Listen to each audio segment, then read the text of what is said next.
Comes to milk అంటే lactose intolerance అనేది most కామన్గా ఐబిఎస్ పేషెంట్స్కి ఉంటుంది. లాక్టోజ్ అంటే ఎందులో ఉంటుంది? మిల్క్లో ఉంటుంది. Milk is a food for babies. So బేబీస్కి చాలా ఇంపార్టెంట్ ఏంటి అని అంటే మిల్క్. సో అందులో ఉండే కార్బోహైడ్రేట్ ఏంటి? లాక్టోజ్. సో అది డైజెస్ట్ చేయడానికి అని చెప్పేసి లాక్టేజ్ అనే ఎంజైమ్ మన ఇంటెస్టైన్స్లో చాలా ఎక్కువ క్వాంటిటీలో ఉంటుంది. ఎవరికి? చిన్న పిల్లలకి. యాజ్ వీ గ్రో అంటే ఏంటి? ఏజ్ పెరుగుతున్న కొద్దీ నేచర్ ఏమనుకుంటుంది అని అంటే లాక్టోజ్ అనేది అవసరం లేదు, సో కాబట్టి లాక్టేజ్ ఎంజైమ్ అనేది వీళ్ళకి ఇంత ఎక్కువ అవసరం లేదు అని చెప్పి ఆ లాక్టేజ్ ఎంజైమ్ని డిక్రీజ్ చేస్తూ ఉంటుంది అనమాట.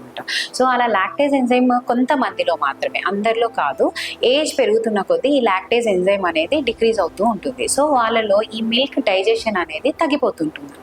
సో అలా మిల్క్ డైజెషన్ కెపాసిటీ తగ్గినప్పుడు ఎప్పుడైనా మిల్క్ కానీ మిల్క్ ప్రోడక్ట్స్ కానీ తీసుకున్నప్పుడు కడుపులో గ్యాస్ రావడము, లేకపోతే ఎక్కువగా తేన్పులు రావడము, మోషన్స్ ఎక్కువ కావడము, కడుపు ఉబ్బరంగా అనిపించడం, ఇలాంటి కంప్లైంట్స్ అనేవి వస్తాయన్నమాట.